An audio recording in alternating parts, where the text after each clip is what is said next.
We're on our second Pokemon Center of the season, and the games haven't even started yet. Harrison joins me as we break down each team's draft and where they stand heading into Week 1.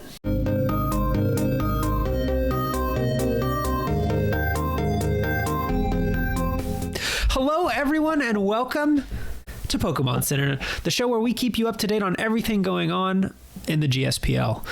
This is like I was going to actually ask you, is this like week 0.5? Because we've already done like a week 0 pre-draft.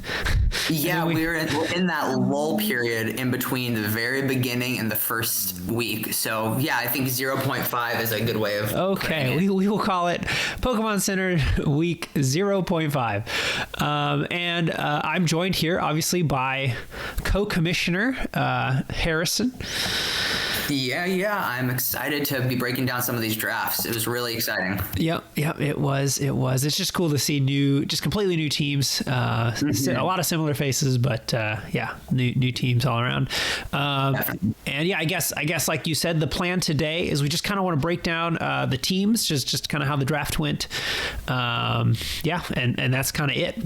We got one category today, and we're gonna get through it. Yeah. Awesome. Right. Yeah, I think let's get right into it. Let's do it. So we have this is the Braviaries. This is Isaac's team. This is Isaac's team. Yeah. He had the wheel pick at the end of the draft. So he had back-to-back picks. Yes. To start the draft. Mm-hmm. And so this is a team he ended up getting here. We can see the biggest thing for me, Bo, I don't know about you, but I'm looking over here at important moves, and he's only got one hazard setter, which is Toxapex with Toxic Spikes. Mm-hmm. So to me, that's kind of something that can limit him going forward. Now, Toxapex is amazing. He's my second favorite Pokemon, but not having access to Stealth Rocks or Spikes to be able to break Focus Sashes as games go on and not to give residual chip damage is going to be something I think that Isaac might need to address either in free agency or figure out some other way to establish ways to break Focus Sash or to break Sturdy. Yeah, no, I agree. I mean, especially like, I don't know when he goes up against Cloyster, but you'd really like some kind of way to break that. And it's funny, I like looked around, I like double checked because I was like, maybe. Oh wait, actually, doesn't Kecleon learn Stealth Rocks, or is that only in like previous generations or something? That might only be previous generations since it doesn't have it. Interesting. Yeah, because I googled it, or because I looked around and I looked at every single Pokemon because I was like, there's no way, like, because if you just pick 11 random Pokemon, it feels like one of them will learn Stealth Rocks. But maybe you're right. Maybe it's a previous gen only thing, or maybe I'm just an idiot and found it out wrong. But yeah, no, I think that's. I don't know, if I was just going to say anything, a weakness on his team, that's what I would say is definitely the just complete lack of. I mean, and even if Kecleon does learn Stealth Rocks, like, you don't really want to consistently bring Kecleon. No. So yeah, I think that's something he could address. And I don't know. I mean, I'm looking like, does he need Audino? Does he need? I don't know. There's just probably. A few I don't know, like Ambipom. I don't know. I feel like you could just find a way to fit Stealth Rock somewhere on the team. Yeah, so. I definitely think this is going to be one of the teams that has some good starting pieces, but will definitely, as the season goes on a little bit, see some benefits of making some changes in free agency just as they sort of catch their stride and figure out what's working and what isn't. Yeah. There's definitely not a shortage of hazard control, though. No. Between defog and rapid spin options. Mm-hmm. Wait, what learns rapid spin on this team? It might not be any, but regardless of its hazard control. Yeah. Which is definitely going to be something that's very, very beneficial. Yeah. Like I can't believe Conk learns defog for some reason, but it does. It's just one of those things where it doesn't seem like it fits. Yeah. But they decided to make it that way anyways. Yeah. But yeah. So going down here, we see that there's a big fighting weakness on this team here, and there's also a pretty. There's The fighting weakness is pretty big. We can see resist rock is pretty high up, so that's nice to be able to switch into rock slides. And then having so many normal types and so many steel types is nice for the immunities. But looking here at the ghost type specifically, like these three are ones that I could see getting switched out in free agency for something that can maybe provide a little bit more bulk with stealth rock options. Yeah. I'm not worried too much about the three steel types because steel types are just so great. Sure. And I think he drafted three pretty good ones. Magnezone does have its fallbacks though, and I think you want to talk about that. Yeah, I mean, I like Zone a lot. I've used it in OU quite a bit, and it's actually pretty decent with Kartana, just because Kartana can take care of a lot of the ground types, and then a lot of things that actually wall Kartana are like either flying types, just because they can take those grass type moves, or even just other steel types. And Magnezone obviously very good at handling those, but Zone is worse in draft just because people can run like Shed Shell, for example. Like probably the biggest counter to Kartana we have in this league, or at least just one of the biggest walls, is the Corviknight. And normally you'd have a Zone, that can deal with that, but I would imagine Shed Shell would at least be something considered by the what is this team called, by the Kingdras. Yes. So yeah. It is funny, go ahead. I was just gonna say I totally agree with you. I think Shed Shell Corviknight is something that definitely the Braviaries need to keep in mind when they go up against the Kingdras. For sure. But it is, considering Justice is very sneaky. Yeah, but it is kind of fun. You can kind of like level him then, and you can bring Sturdy or something if you think to survive one of those random ground moves or something. Right. So I don't know. We'll see how it works. Obviously, this is the first time we've seen either of those Pokemon in draft. So yeah, I really don't know what to expect or how they'll perform. But Kartana, it'll be great. And I love to see the Toxapex pick up. Like I said, it's one of my favorites. Fantastic. He's got double regenerator Pokemon with Audino and good point. Toxapex. Yeah, I didn't even notice that. Which is really nice. And Audino's got a good HP stat to be able to pass wishes if it needs to. Yeah, for sure. So I think the defensive core there is decent. Yeah, and Doublade also kind of adds into that. He can like resist the fighting moves or something for Audino, which are immune to him. But obviously, so does the Toxapex. But and something I'm seeing here is a good synergy between Flygon and Toxapex, actually. Flygon's got the Levitate to be able to take any of the ground moves coming out of Toxapex, and as well as immune to any electric attacks that might be trying to get get hit by the Toxapex. And then the Toxapex switches in well to any ice moves that people might want to be throwing his way. Yeah, that's a good point. Or fairy moves. Yep. Yeah, that's a good point. I did not think of that. Yeah. Good catch on that. Which, by the way, I was really surprised Flygon didn't learn Stealth Rocks. I was looking up and down the team. Right? I don't know. Yeah. I guess I assume if you're ground or rock, you just learn it, Yeah. And I guess not. Yeah. I'm hoping to see something better happen with the Conkeldurr this season. It was drafted last season. It was kind of underwhelming, but I think it can be such a great, scary bulk up, Mach Punch, Facade, Drain Punch with Flame Orb and Guts is just scary. Yeah, and I mean, he just like a really slow wall breaker. He really appreciates like U-turn and things like that. And this team actually has quite a bit of that, I think. I'm trying to I know Magnezone, Cinderace, Flygon, Comfey. I'm guessing Ambipom. I guess I don't know, but I bet that thing learns U-turn. So I mean, that's just quite a bit of like momentum-based moves that can get him in safely.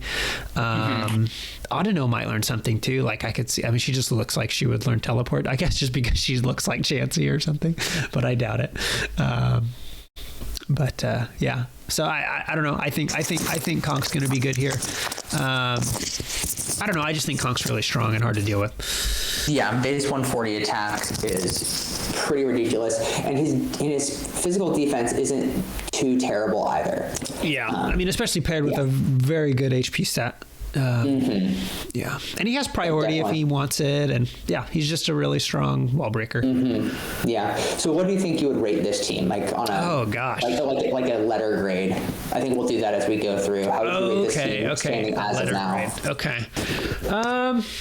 So are we assuming like C is dead average, like 5 out of 10? C is dead average. Anything lower is an F. Oh gosh. I have a really hard time getting over just the complete lack of stealth rocks. I think it's a huge problem that will need to be considered. Yeah, and I didn't even notice his admittedly kind of big, fighting weakness. Yeah, I'm gonna give it a C. Like, I think it's just fine. Like, I don't know. Like, I don't think it's. I don't know. Like, I think he has tools to win some games, but I also think there's some weaknesses. Also, something we didn't talk about, he has almost no special attackers. So I don't know, something like I don't know if someone just has like a big physical wall. Like, I don't know. No one has like Buzzswole or something, but that would be like a huge problem for this team. Definitely. The biggest special attacker we've got is going to be the Magnet Zone with the 130 special attack. And then after that, I think the next is Comfey at 82. And I mean, he's not, I don't know, he's bringing like choice specs Comfey or something. That would be, I mean, it is draft. We saw physical Ninetales last season. Yeah, physically defensive Ninetales. Physically defensive Ninetales. Yeah, true. What do you think? What do you, A to F? I would give it the C+. Okay. I agree with you. I see a lot of that. I think what helps bring it up a little bit is some good synergy with having a Levitate Mon to be able to pair well with the biggest weaknesses of his biggest wall, which is Toxapex. Yeah. And I also think Double Regenerator makes for a really annoyingly bulky team. Yeah, that's fair. That is. And I think he's got some fantastic attackers. I think Kartana is a fantastic. Look at this. No, I know. It's crazy. Like, a lot of people, like, you catch a lot of people on Switch Ins too, because they think like, oh, my, I don't know, Infernape resists Leaf Blade, but it does like 50-something% to an Infernape. And it's like, it's not really a resistance. Yeah, a Choice Scarf Kartana is going to be able to outspeed pretty much anything that isn't Scarfed itself. Yeah. Because we don't have like a Reggie Eliki in this league or anything. The only thing that might be able to counter it would be maybe a Dragapult, but I still think I bet it two-shots it. I bet Leaf Blade. It's still going to two-shot. Yeah. So Choice Scarf Kartana is something that every single team is going to have to worry about and consider going forward. Yeah. But I do agree the lack of Stealth Rocks, lack of spikes, is something that needs to be addressed for this team. And since this is Isaac's team, it's his first time doing draft. It was a big learning curve last season for a lot of the coaches. They learned the importance of hazards as we saw the amount of damage that would stack up. So I think that's some lesson that Isaac is going to have to learn as well. Yeah, no, I think you're right. I'm also, another thing I'm interested in is I'm really interested in how Magnezone performs. Just kind of not having its, or like people being able to play around its ability or build around it. Because it was tier 3 before this season and we bumped it up to tier 2. It'll be interesting to see if it like significantly underperforms and it's very obvious, like, if you can just kind of play around, build around the magnet pole. It'll just be interesting to see. I don't know, just how I'm interested in that one. Yeah. Yeah, I absolutely agree. Awesome, great. Well, okay, we can move on now to hear the Detroit Dittos. The Detroit Dittos. Yeah, I really. Is this the only team that drafted their mascot? That's a good question. The no Wartortles. No Kingdras. Should have called themselves the Cloisters, but. Just from last season. But this team, very, very scary offense. Almost everything on his team is offensive. Just even looking at it now. His first 2 picks, I mean, are very scary. And they even somewhat synergize. They get U-turn together. They're physical. Well, I was going to say one's physical, one's special, but I suppose Dragapult can be either. But most of the time people run him special, it seems. His physical move pool is just not very good. The only good physical move he's going to be getting that's consistent to Dragon Darts. Yeah, which is great. I mean, that's a great move. But if you have a Fairy type that you're going up against, then you're just completely walled, which is... Yeah. If they ever wanted to buff Dragapult, just give him some better physical moves. Yeah, and I mean, they like... I don't know. They have some synergy defensively in that Dragapult is going to take like the electric and grass moves, and then obviously Urshifu can take like what the dark and oh my gosh, ice moves aimed at Dragapult. They're different speeds, which I appreciate. Like, I don't know, like one is a wall breaker and one is kind of like I don't know, like a cleaner, or something like that, like something that just kind of finishes stuff off, and I appreciate that. I mean, they share a fairy weakness, I suppose, but I don't know. I think it's covered decently well throughout the rest of his draft. But I agree with you. I think fairy is going to be probably something that's going to be a big problem for him. We can see right here, his two biggest guys, and then having Darmanitan and Durant being the resistances to it. Though they're not great defensively. Darn's pretty paper thin. 55s in both. And then Durant, he's got better special defense, but you still don't want him to take a lot. I mean, especially with a low HP stat. He doesn't really have like defensive, like reliable defensive Pokemon as it is. Like maybe Articuno is the most. Like, I don't even. And that's like terrible. 100 and 125. I mean, Cloyster's base 180 physical defense, but if there's anything special, it's gonna be taking significant damage, and you want to be able to have him last long enough to be able to get off a Shell Smash. Right, and he doesn't have like any type of reliable recovery or anything like Articuno does. So, I don't know. If you need recovery, your only wish option is going to be you're not going to wish with that guy, which has completely a useless ability on this team. True. There's no one to set terrain for him unless he runs electric terrain move himself. But with being so weak defensively, I don't know if you can afford to waste a turn trying to set the terrain up for yourself. No, I agree. I guess I don't really know what the thought process behind taking Alolan Raichu was exactly, but it gives him stab psychic and stab electric, which I mean are good. And maybe he was just trying to get another attacking option. He's got a pretty good speed stat. He does. So maybe he was considering some kind of like faster, maybe just for more coverage options. But we'll see. We could see, who knows? Maybe we'll see some kind of like drop something to pick up like Pincurchin. What do you think of the Bisharp? I love the Bisharp. I think Bisharp is phenomenal. I think its two stabs with Steel and Dark are really good. It handles other ghost types trying to take care of Dragapult. True. You turn out into the Bisharp. It has enough of a defensive capability to be able to take a ghost move, and I'm pretty sure it then can just Sucker Punch back.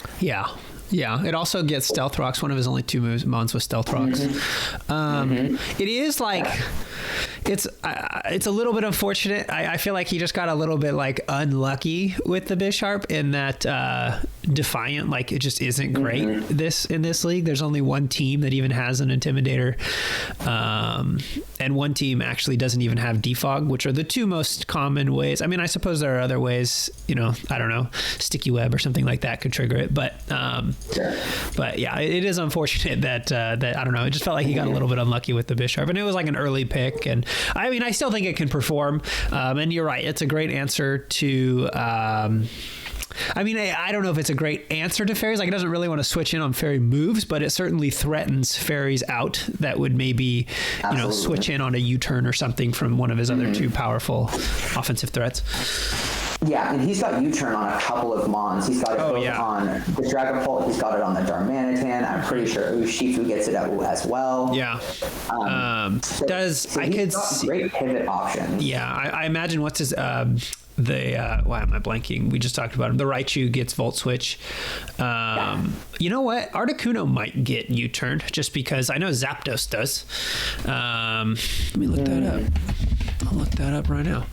But I don't know. It's just yeah, he does have a lot of U-turn to take advantage of that. Yeah. And another thing that the Bisharp might get, and I may be stretching here, is parting shot. Oh, I will look that up. I don't know. Articuno does get it, by the way.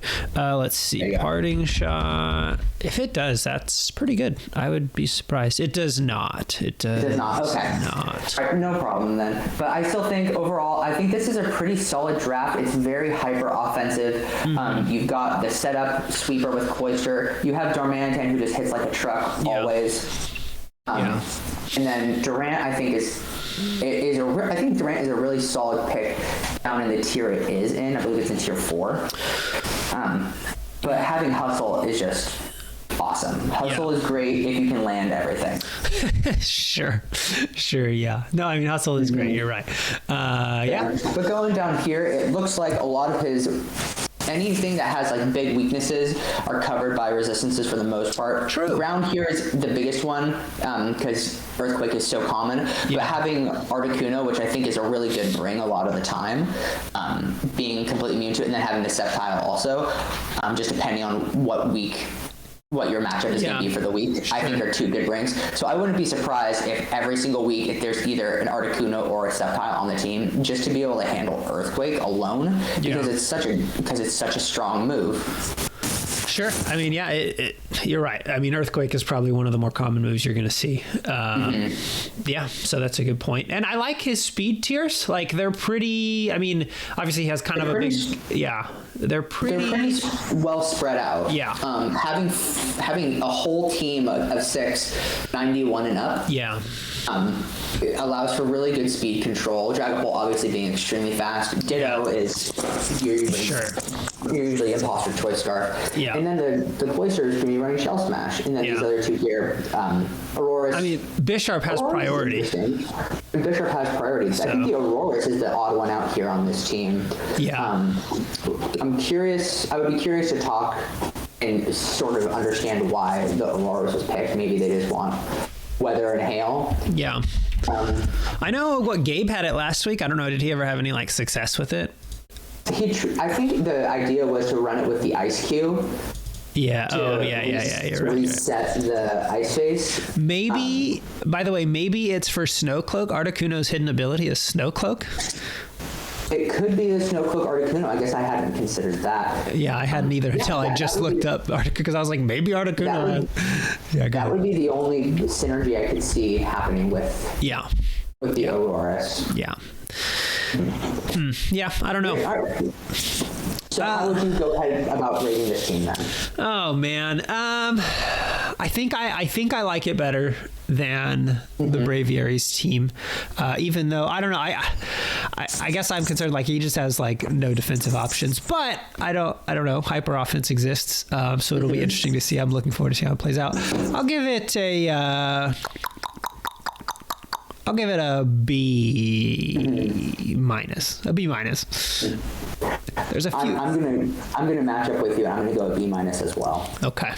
Yeah, I think he just has a couple of like questionable, like what are these doing here again type of picks. Yeah, I think down through the season, I think these first 5 here are solid.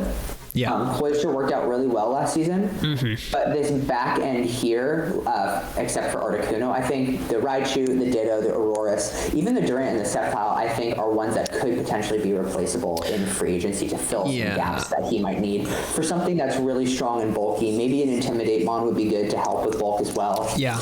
Also, I just realized he doesn't have a fairy. Which I don't know. I just kind of always think you should have just a fairy.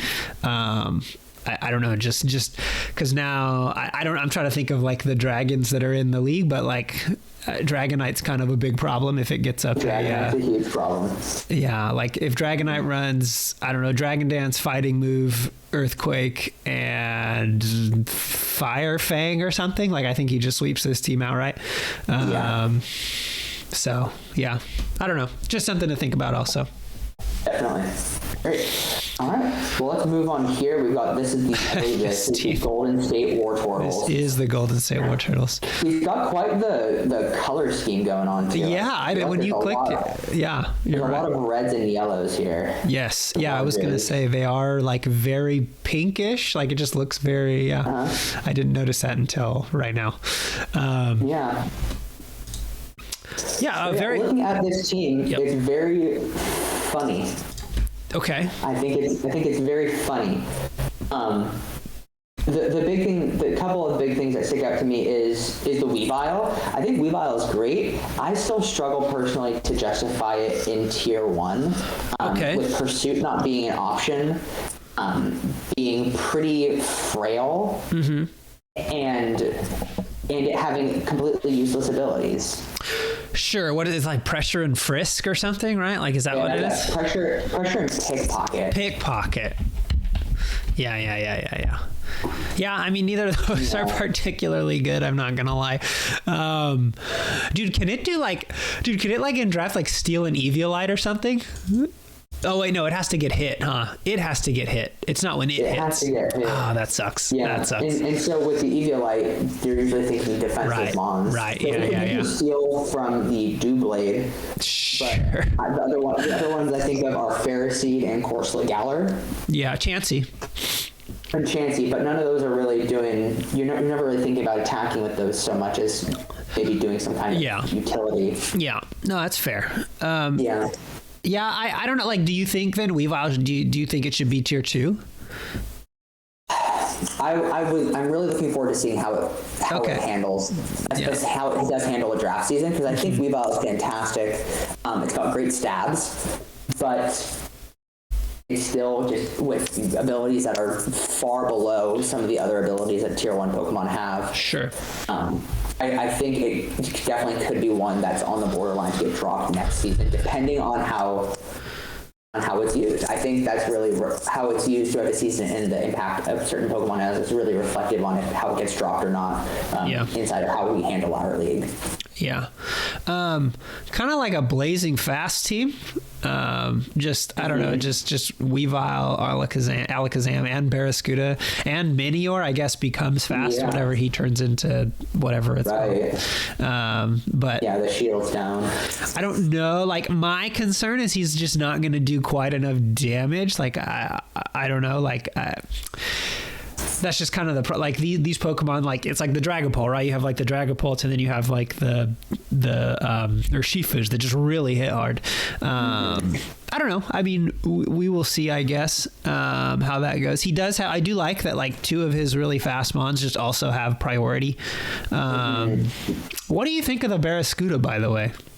I think the Barraskewda could be great if he had something to set up rain. So I'm wondering if further down in this season, if we see him make some kind of move to pick up a Pelipper, to pick up a Politoed, to help take care of this Barraskewda, because Barraskewda is a fantastic pick. Base 123 attack, 136 speed, and then Swift Swim. This thing is going to hit like a truck if you get it in rain and it's fast enough. So taking advantage of getting that weather is something I think that could really benefit this team. Yeah. I don't think really it would be for the loss of much. And truthfully, I think dropping the Hippowdon for a Pelipper might be a way to go. Okay. Because what's the point of the stand?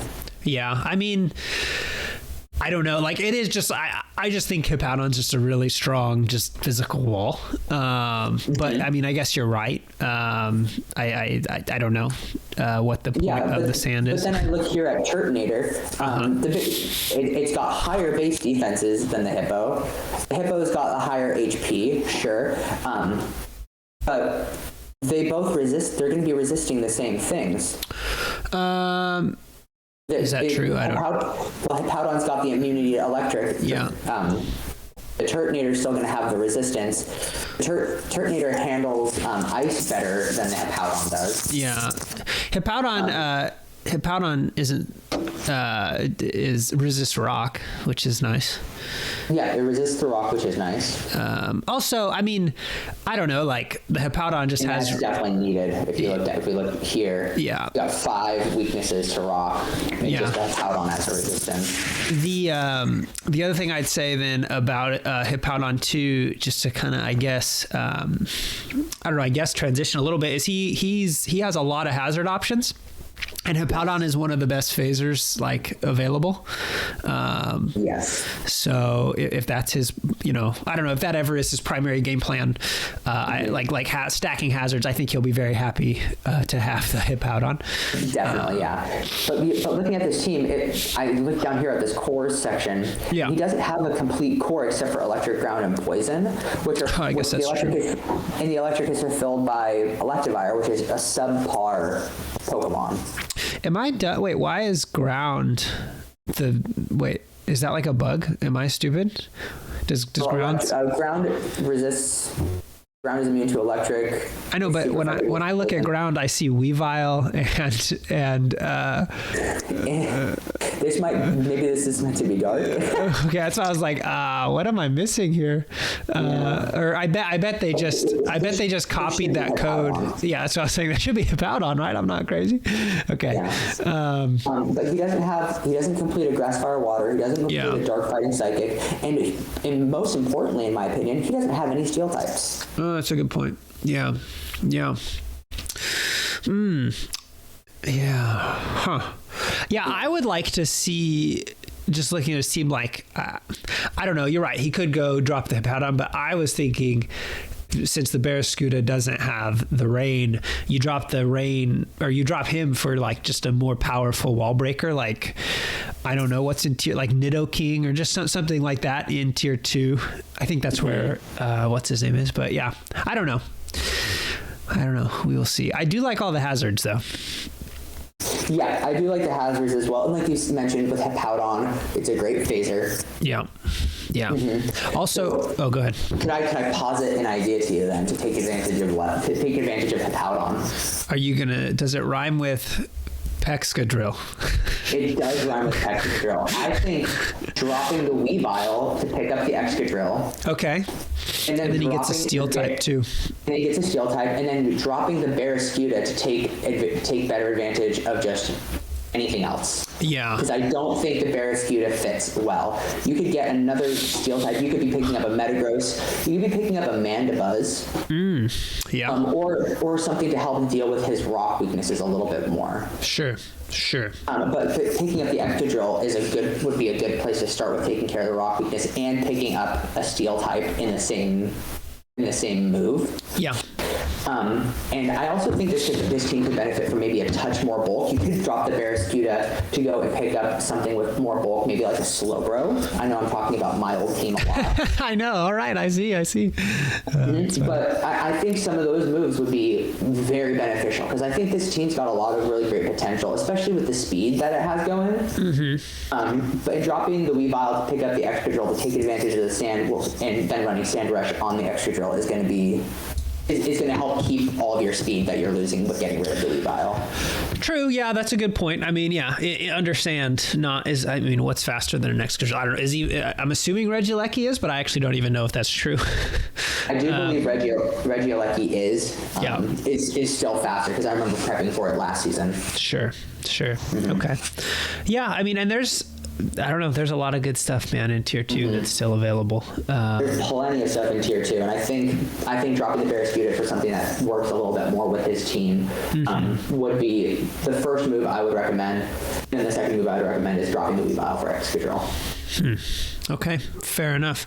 There was one more thing I wanted to say. I like, by the way, that he has so many hazards and he didn't pick a defogger and instead he has 2 rapid spin. I think I'm hoping that it was intentional because I think I agree with you. It's a really great move to make sure that your hazards are staying up. You're getting the speed boost and you're just removing your room. Yeah, no, I think, I don't know, I really appreciated that when I was looking. Again, I don't know if he did it on purpose, but I was like, oh, that's really clever. If that was Yeah. Okay. Totally. Yeah. All right. So going through this then, I'm going to rate this one even a little bit higher. I was going to put this at a solid middle B. Yeah. I think the Weavile is a weaker pick in tier 1 that really hurts and brings it down for me. And having the niche pick of Minior and the Shuckle, even though Shuckle can do some stuff and do it quite well, I think they're both a little bit niche. Yeah. That pulls it down. But overall, I think it's a solid team. Electivire being in tier 5 is not great, but it's also a tier 5. Sure. I mean, I don't know. I think I like Electivire, but I mean, it is tier 5. I guess I think I'd come in at about a B because I see this team also as very offensive, but I think I like a little bit more because he does have like Hippowdon, Sylveon. I mean, I don't know, like that's something of a defensive backbone he could bring. Whereas I feel like, oh my gosh, the Dittos really like just straight up can't go defensive like ever, like basically. But yeah, I agree. Defensive options here for sure. I think there's a few weird picks. Like I mean, Gabe just seems to love like super janky, weird sweepers. Like he just does. Like Minior, I could see him trying to pull like what is the move? The Shuckle move where he switches his attack and defense. Or he's got Shell Smash too on the Turtonator. But yeah, no, I think I'd come in at about a B too. Yeah, good call on the Steel type though. I didn't notice that. Yeah, I think the Steel type would be a really good move, and the extra neutral kind of helps Phil take advantage of sand and get the Steel type. Yeah. Who do we got next? Oh, we're halfway through already. This is the Milwaukee's, I believe. Yeah, the Milwaukee Monfernos. That's right. So I thought this was the Sacramento Kingdras at first, but then I realized we're in season 2. Oh yeah. Seeing the Tyranitar and seeing the Swampert here. Yeah. Yeah, but looking at here, you got 5 options of Stealth Rockers and I love else. that. I mean, I do love how many Stealth Rockers he has, though. But so you're right. You can guarantee that every single week he's going to be able to run Stealth Rocks. Yeah, and they're not on like scrubs. You know what I mean? Like no, they're on some solid. Yeah. Some pretty bulky mons too, with the Aggron and the Uxie having the base 130 defenses and the Swampert. Does Infernape at least used to get Stealth Rocks? I don't know if again, it's a previous gen only thing, but it used to get Stealth Rocks. So yeah, I like that he has rock options and like he can do the like, because sometimes you bring like offensive rocks where like I know my Tyranitar is going to force a switch, so I click rocks knowing they're going to switch, and I was going to miss my Earthquake or whatever anyways. Or you can bring it on, I mean, even a defensive Tyranitar, or so I like that too. I like that he has those options. For me, looking down here, seeing the fulfillment of a lot of these cores makes me happy. Yeah. There's the lack of the fairy typing, which is unfortunate, but I think with so much other coverage, I think it's a really solidly spread out draft. Yeah, and I mean, you look at his like, what's his biggest difference on his speed gaps? Like, it's not big. 19. But he's got nothing above the 110 speed. I think the Gengar is going to be the fastest thing on this team. Yep. You're right. Does have a little bit of priority, I guess, with the Infernape and the Dragonite also. But another thing I see looking here is he's got 2 Levitate mons. He's got the Electros and he's got the Uxie, which is great to help protect your. And then there's the Dragonite. So you've got 3 ground immunities to help protect against any earthquakes coming in. Yeah, which I think is a huge benefit. People won't be able to for free click Earthquake on Aggron. They're going to have to consider a switch. Yeah. The Aggron, that's going to be the biggest thing, or an Earth Power. On the special side, that's going to be something that's very beneficial. Yeah, I mean, you look at just like his Infernape, his Tyranitar, and his what is that thing called? Gengar. Don't really want to take the Earthquake, but it's a little bit scary to click Earthquake against a Dragonite, especially if like you're choice locked or something, and so like then he's going to get a free Dragon Dance up. That's really nice. Similarly, I guess you could bring up the Tyranitar does the same thing for the Infernape and the Gengar with Psychic moves. Just getting, I mean, and that also can set up a Dragon Dance. So yeah, I think there's some really great type synergy here. Something that is interesting is you see 2 weather setters. You've got the Tyranitar and the Abomasnow, but nothing on the team to take advantage of the weather. Yeah. So I'm wondering if we'll see some kind of switches happening with that. I'm like maybe dropping the Abomasnow for something like a Dove Trio to take advantage of sand, just to have some kind of sweeping presence. Yeah, and I mean, this team actually, more than almost any team probably, has some anti-synergy with weather, just because Dragonite gets his multi-scale broken, which I don't know, is like... I mean, it's the whole reason, right, that he's like better than Salamence is like he has this crazy busted ability that lets him get a Dragon Dance up where most other dragons can't. So yeah, I don't know. I mean, I think so. I agree with that. That's like one of, I think, the biggest like problems with the team is like it's weirdly not a great Dragonite team. I don't know. Yeah, I think the Electros is interesting. I think Assault Vest Electros, we saw it last season a lot. Yeah, it was okay. Not having any weaknesses or any weaknesses. I think it's a pretty cool pick. I think the Regigigas is interesting too. It'll be interesting to see how he takes advantage of that. I was kind of hoping he would be grabbing Cofagrigus or Runerigus. To maybe try and pass around those Wandering Spirit or Mummy abilities to try and get rid of the slow start. Sure. But that does require a lot of maneuvering. Yeah. So it'll be interesting to see how the Regigigas will play into any plans he has coming through this season. Yeah, I guess, I don't know. I've just always looked at it as kind of just like a throwaway Pokemon. I couldn't even tell you, to be honest with you, like what moves it really learns. If I'm thinking it's going to be Toxic, Protect, Crush Claw. Okay. Maybe Rest. Okay. And then you run it with a Chesto Berry. Okay. Yeah. Yeah. I mean, if he can last, because what is it? 5 turns it has to last or something? Yeah. Ugh. Yeah, if he can last 5 turns, he's a beast. Does he learn like reliable recovery? Because his defenses are nuts. Like they're really good. I think Rest is just the only one. Okay. He may get Drain Punch. I'm not sure though. Okay. Yeah, looks like he does. Yeah. But looking down here, like we said, the core is missing the fairy typing, but filling everything else, having a steel type, and then having good synergy with his dragon type to take any ground moves, I think is great. And then we also see down here, he's got Heal and Aromatherapy. He's got 3 different options for it. That's interesting. Which will be helping if he ever if he runs into any type toxic salt problems. I think the Aggron and the Gengar pretty much helpfully prevent what do you toxic. I'm a little concerned, just looking at your screen here reminded me, when you look at hazard control, it's only the Dragonite. You don't want to waste a slot on Defog. Right. Yeah, I don't really think very often he wants Dragonite to be his like support defog Pokemon. So I don't know, that's another thing I think he should address. That might be the number one thing he'll have to address in free agency is some other kind of hazard control. And then I think secondary would be something to take advantage of his weathers. Sure. Yeah. I'm those weathers with Dragonite just makes me a little sick.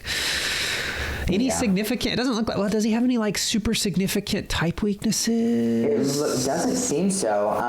Like we mentioned, ground earlier. He's the Electros here, but that's not true. So he has. It looks like everything's pretty significantly covered. Yeah, that's nice. Yeah. He's got no weaknesses to electric, which is nice because electric is such a fantastic offensive presence, and then only one weakness to ice, so Bolt Beam doesn't really do great. Or he's got the he should have 2 weaknesses. Yeah, I was gonna say he should have 2 weaknesses to ice. I guess you're right. Bolt Beam, he's not completely just. Does he not have a ground type? He doesn't, huh? No. Oh yeah, he does. Sorry, the Swampert. Yeah. Sorry. There we go. Yeah. So I think a fine team. For me, I'm going to rank this as a C+. Yeah. nothing crazy. I wish there was something in a higher tier speed stat. Yeah. And then I think I agree with you. Definitely the lack of hazard control outside of Dragonite is something that should really be addressed. Yeah, I think I'll also.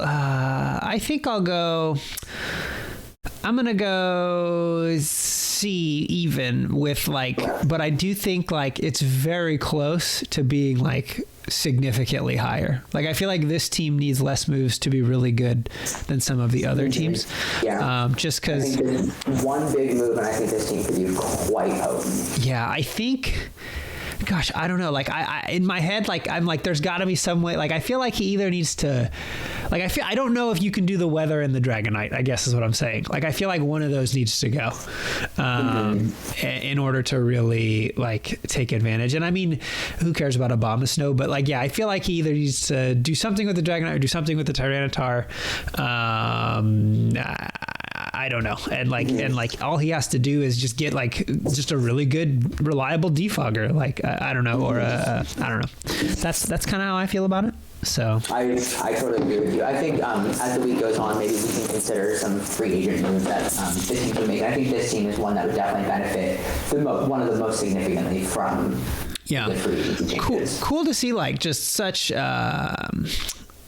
just type differences here. I don't know. Yeah. I feel it is nice that he has so many cores fulfilled. Definitely. Yeah. All right. Second to last. On here, this is your brother. This is my brother. This is our runner-up last season. Correct. It's fitting that we're ending with runner-up and champion. Yeah. So runner-up here, really cool team. I think really cool team. I'm looking at the cores here. The fire, water, grass core is definitely lacking. But yeah. I don't know truly how concerned I am about that. Yeah, that doesn't bother me. I don't know. Yeah. Mm-hmm. Yeah. So what's the first thing here that catches your eye, Bo?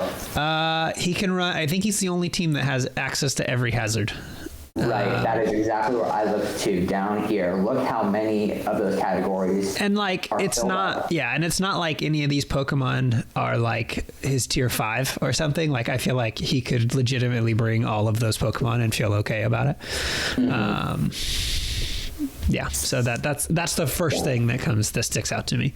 Yeah, for sure. Having the option of either Rapid Spin or Defog. Mm-hmm. I think is fantastic.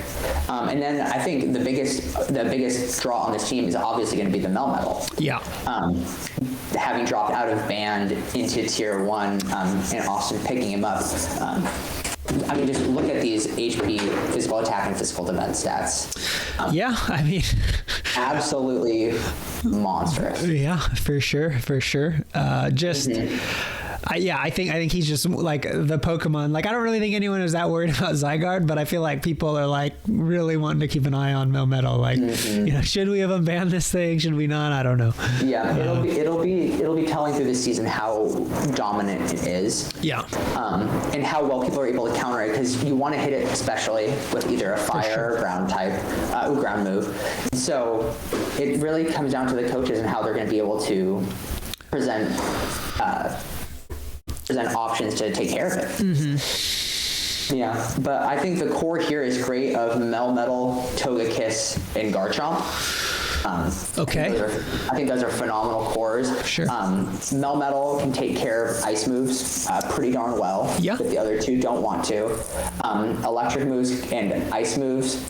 Electric moves are handled by Garchomp. The ice moves, like I said, are handled by the Melmetal. Mm-hmm. The dragon moves are handled by both. Yeah. So I think those three form a really solid core, and I would be surprised if he brought those three every single week. Yeah, I didn't really notice that, but yeah, you're right. It's a very high tier fairy dragon steel core. 2 tier 1s and then a really very, very formidable tier 2 with Togekiss. Yeah. No, I agree.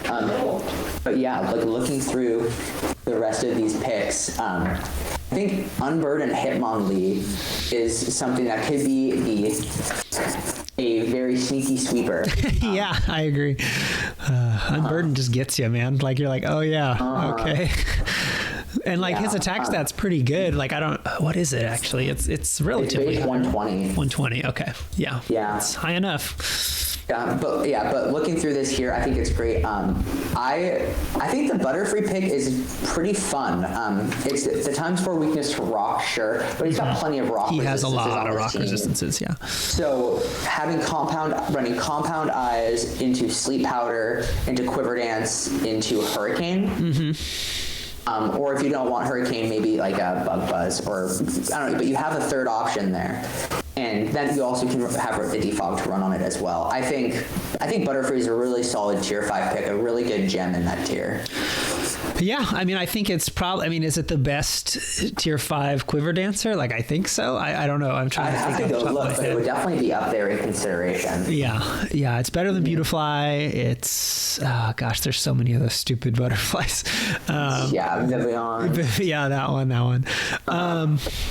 Okay. Like going down here into the types, like you see plenty of resistances and not a ton of weaknesses. The biggest one we're seeing here is fighting and fire. Sure, but he has a relative. I mean, in terms of fighting, I mean, he's got an immunity. He has 2 4 times weaknesses. What's his fire? Oh yeah, fire. Yeah, he does act. That's a good catch. So if I needed to make a change, I would see some kind of drop for. I'm going to say him again. I think a Slowbro would be great. Yeah. Just so a really bulky water type. He'd have to drop either Chansey or Togekiss then to make that work. But I think dropping the Chansey for Slowbro would be a real big boon for this team. Sure. Because there's nothing here that Chansey does that another Pokemon on his team doesn't already do. The only thing I would, I guess you're right. I was thinking like, what is Chansey? I mean, yeah, you're right. It's a great special wall, but yeah, Togekiss is also special. Sure, and then you're going to be running Eviolite on the Corsola every single week. You can make this one specially defensive if you want to. Yeah. Speaking of Eviolite, he does kind of have a knockoff weakness. In 3 of his like primary defensive options, Corsola, Chansey, and of course the Ferroseed there, like just don't really want to take a knockoff. And I'd argue Togekiss doesn't really like taking knockoff either, because oftentimes she's running boots, and now since he's weak to rock, he's going to start taking a lot of damage every time he switches in. Right. It is kind of nice that Ferroseed and Garchomp can, like, I don't know, get you back a little bit for hitting knockoff just with the iron barbs and rough skin, and then definitely. And then the Hitmonlee Unburden. I mean, you could accidentally like help Austin sweep, I guess. But yes, and that would be the biggest punish. I agree with you. I think the iron barbs and the rough skin can counter the knockoff is definitely the best way that Austin's going to have to handle this. But you can't freely click knockoff if Hitmonlee is still alive, because you could just be setting up on yourself. Yeah. Does he learn? I know he learns bulk up. Does he learn SD? Actually, I'm going to look right now. I doubt it. He doesn't look like he has swords.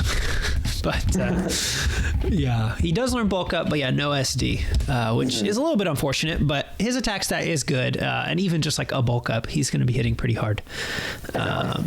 Yeah, I think it's a good team. And then we have a Fear user. We have a what? The Fear user, Focus Sash. I know. This one's, I mean, I do think this is the best Fear user, because he gets to run Shell Bell, so he can do it over and over again if he wants. Which, I mean, again, in the right situation, like, yes, it like absolutely can just crush somebody.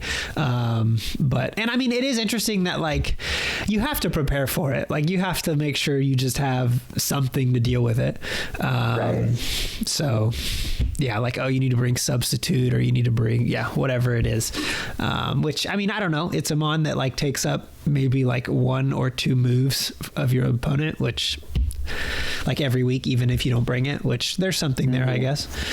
Definitely. Something else I don't really like about this team is I wish he had a better rapid spinner. Besides Hitmonlee, just because he has so many hazards. I don't know if he's going to bring if his plan every week is, I'm stacking hazards up, but I just think, I don't know. And I don't know what like the best one available is that doesn't like break the bank, in terms of like a pick. Like, I'm trying to think, is there like a good tier 3, like, I'm thinking like something like Tentacruel, like around that range, which is like a good rapid spinner, but also, you could, does Blastoise get rapid spin? I think it does, actually. I think it does. That could be good. I think Delmise gets rapid spin as well. I'm just looking here down the list. So I think there are some really good rapid spin options in tier 3 if you needed to make that change. Rapid spin's a good, or Blastoise. I think it'd be a good improvement. Yeah, I think Blastoise is a reasonable pick too because it helps his fire weakness. Yeah, I don't know. Maybe drop. I don't know. Yeah, I'd really like to see the knockoff weakness get a little better too. But oh well. Yeah, definitely. Yeah, so for me, looking through this team, I think this is a really solid team. There are some areas, sure, that I think could be addressed. I think one of them I mentioned earlier is speed. A lack of a speedy Mon. Yeah. But I think Unburden can handle that pretty well, as so can Quiver Dance. Sure. So I'm going to go up. And I'm gonna Sticky Webs helps too, actually, with that. That's right, and the Sticky Webs with the Galvantula. Yeah. I think this is a pretty good team. I'm going to give this team a B+. I think starting off B+, I think it's a pretty darn good team. Some adjustments, sure, that need to be made, but I think overall, really solid team. Yeah, I was also gonna go B+.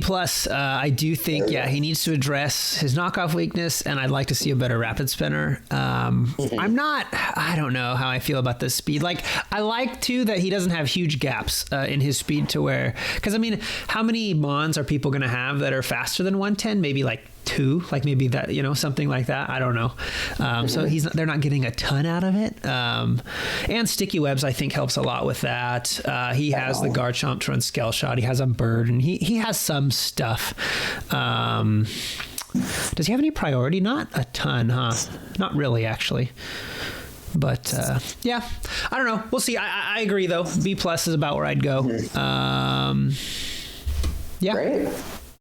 Awesome. Then we'll move on here to our champion. Yep, our reigning champion. Our reigning champion. So this is a Justice with the Sacramento Kingdras.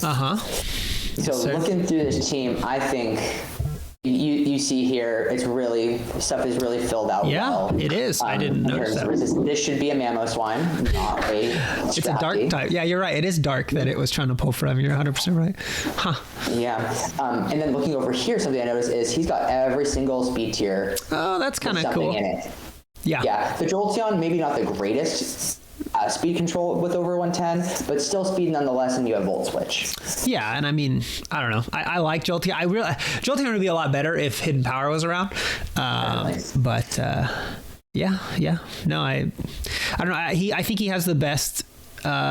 Just like consistent, I can bring it every week, 2 Mon defensive core in the Corviknight and the Gastrodon. They just like cover each other's weaknesses so well. And I mean, I do wish, I still can't believe Gastrodon doesn't learn Stealth Rocks. I wish that thing learned Stealth Rocks. I was shocked too when preparing for this that I didn't see that Gastrodon could learn Stealth Rocks.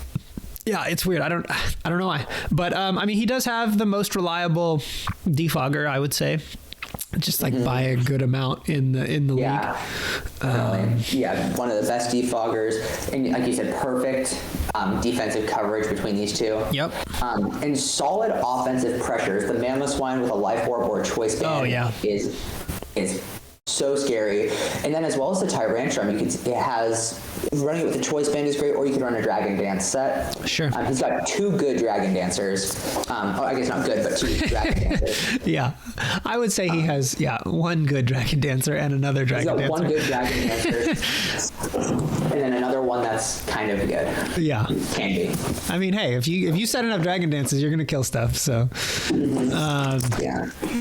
I like that he has a good mix of, I've seen it, we've seen it a few times. He has a lack of this, but he has a good mix of physical and special attackers, with just blazingly high, like the Mamo and the I don't know. He has quite, I mean, the Mamo is going to hit real hard physically, the Tyrantrum, even the Araquanid, as long as it's hitting a water move.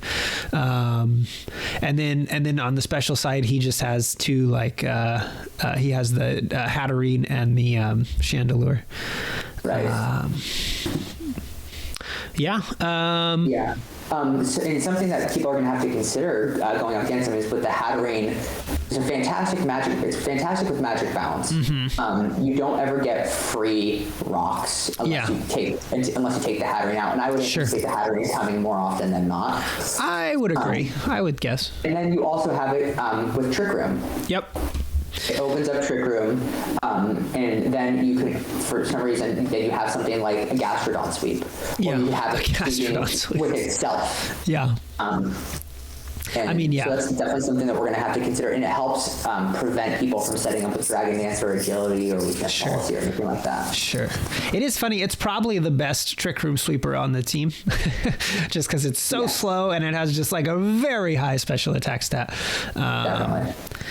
And it's not frail. Like it, I don't know, 95, 103, 57 HP, something to be desired, but yeah. Definitely, yeah. And I think Justice also picked one of the best tier 5s with Tauros. Yeah, I agree. Something we had talked about in one of our earlier videos, but 2 fantastic abilities with Intimidate or Sheer Force. I agree. And it can hit like a truck. You bring it to go in there, and you bring it to click Body Slam a lot of the time to take advantage of the Sheer Force. And then you have some coverage moves if you need it. Yeah.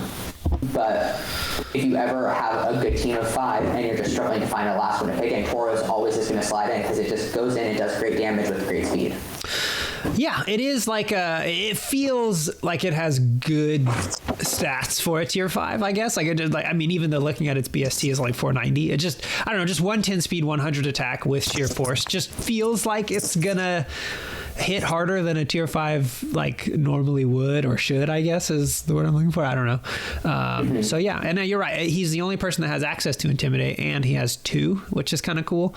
Sometimes, I don't know, just getting that double Intimidate off against their, I don't know, Dragon Dancing, whatever, can really save you. Interesting. Go ahead. You want to look at the types? Go ahead. I was just going to say, interesting that like he doesn't have a ton of access to, well, he just doesn't have access to spikes or toxic spikes, which I don't know. Like, I don't know if that's a good thing or a bad thing. I think it might just be clever thought of him is like, hey, I have the best defogger. Like, I'm going to be getting rid of hazards a lot anyways. Like maybe I don't really want to rely on hazards when I have Corviknight, which I think is fair. For sure, yeah. He's got, I think the Wish, and then for Wish with the Jolteon and the Volt Switch, I think is nice as well, but I don't really see yourself really running Wish on the Jolteon unless you just send it in to Wish faster than anything else. I guess. Die. Yeah, that'd be funny. I guess. But the important moves here, column section here, like you said, I think leave something you desire. I'm always a fan of Sticky Web. I think anytime you have Sticky Web is great. Speed control is just so powerful. Yeah. But yeah, I think a pretty solidly diverse team. And then if we go down here into the weaknesses and resistances, it looks like he's covered a lot of his issues really well. The biggest thing we see here is a fighting weakness, but with 2 immunities and then 1 times 0.25 resistance. And then With Hatterene, he covers a lot of his big glaring weaknesses really well. Yeah, you're right, actually. Yeah, that's a good point. He doesn't have any, like, just looking up and down, he has, like, nothing crazy, I don't know, that stands out. I think it's a good team. Yeah, and what's nice is the Chandelure actually pairs pretty decently well with the Corviknight in terms of defenses, because you could run Flash Fire on the Chandelure. Help take care of the fire stuff if you don't want to be switching the Gastrodon into it. Yeah. If I had to point out, I guess, one more thing is he has like a really big gap between Tauros and the next fastest thing. And most like offensive threats like live like right there. Like, cause it goes Mamoswine at 80 and then Tauros at 110. And if you had like a 105 or something, you do get to dump a lot of extra stats into like HP or defense or whatever. Which, I mean, I don't know, like, sure, like that happens, I guess, but I don't know, just something I think he could be aware of, and I don't know. Yeah, that's a big was like a 30-point. Yeah, I think he might have the biggest difference. gap, largest speed gap. I don't know if that's true, but it's high. 30 is high. 30 is quite high, and it's like you said, it's right in that zone for a lot of scary offensive. Right, because like you don't really care if your biggest gap is between like 60 and 30, because like those are just like those are just like slow. Like you're probably not even investing speed into those things, Mons, anyways. Right. But yeah, just for it to be right in that, like, this is where, I don't know, it feels like 75% of offensive Pokemon just kind of like sit in that range. Yeah, in that like 90 to 105 range. Yeah, exactly. So I don't know, just something to think about. I don't know. Again, I don't know if it's like worth addressing or worth like that's what he needs to switch up to make his team good or something. I don't know. I think it was just something I'd have in the back of my head. Definitely, yeah. Looking at this team, I do struggle to see anything that is a glaring issue that needs to be taken advantage of. Yeah, I'm looking up and down. I mean, he doesn't have a ton of like momentum. I think Corviknight, I don't even think Araquanid gets U-turned. No, it's Volt Switch on the Jolteon. Yeah. U-turn on the Corv. I don't know. Maybe like Decidueye? I actually don't know. I don't know. Maybe I'm just wrong. Yeah, so I think it's a really solidly thought out draft. I mean, I can tell that Justice put a lot of prep into trying to pick a perfect team. It looks like he got a very diverse squad. Yeah. I'll rank it, I guess, first time, I guess, since you've been doing it.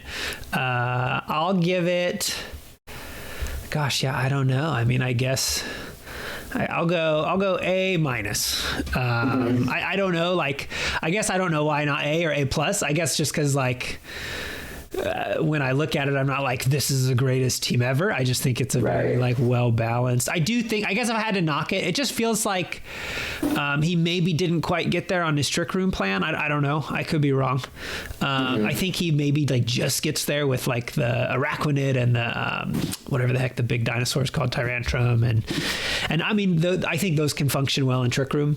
But I don't know. I guess just in my head when I saw Hatterene, I was like, oh, here we go. Yeah. Maybe he was going the Trick Room route, but some other stuff got snagged that he wanted, and he kind of had to abandon it. And Hatterene is still fantastic, just individually on its own. I agree. So good not typing. A problem that he might have had to adjust that plan. Yeah. Just maybe didn't see it completely all the way through. Yeah. I'm going to give it an A because I really can't think of anything to knock him for. I just think maybe I'm sure there's something that needs to be beefed up, but I'm just not seeing it. I think he covered everything very, very well. Everything's got a pretty decent ability. I mean, except maybe Decidueye. Long Reach is, I don't know. He could be fighting against, I don't know. I mean, it could matter against Garchomp, I guess. Ferroseed. Yeah. Sure. Yeah. But yeah, I would give him an A. I think he did a great job, and I think this is probably the most comprehensive, well-rounded team in the draft. I would agree. It'll just be making sure that, like with some of his higher up picks and some of the Pokemon that we know he's going to be bringing consistently, which is going to be the Corviknight and the Gastrodon. I think just making sure he covers his offense. He has enough options with the other 4 slots to cover all of the offensive coverage that he needs. Yeah, I agree. Yeah. Okay, that's every team. We did it. We made it through. Yep. All right. Well, cool. Thanks everyone for joining us. Thanks Harrison, obviously, for sharing your screen and being on here. And we'll be back next week with another episode of Pokemon Center. Hope to catch you then.